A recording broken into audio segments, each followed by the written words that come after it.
5W's in English and Tagalog. the 5W's are who, what, when, where, and why. In Tagalog, who is sino, what is ano, when is kailan, where is saan, and why is bakit. These question words are used for learning about things around you and getting important details from stories or solving problems. Who used to ask a question about a person. Sino.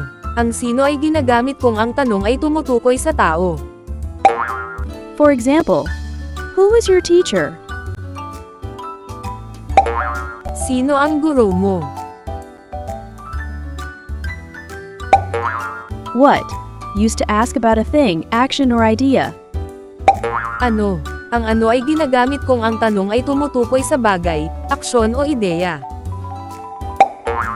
For example, what is your favorite toy?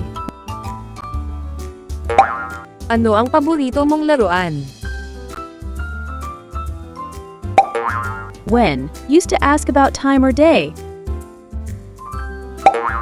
Kailan.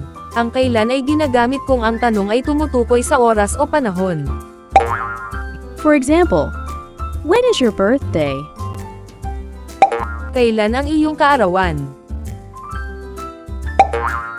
Where used to ask about a place or location. Saan. Ang saan ay ginagamit kung ang tanong ay tumutukoy sa lugar o lokasyon. For example, where do you live? Saan ka nakatira? Why used to ask about a reason or explanation. Bakit. Ang bakit ay ginagamit kung ang tanong ay tumutukoy sa dahilan o paliwanag. For example, why do we sleep? Bakit tayo natutulog? 5W's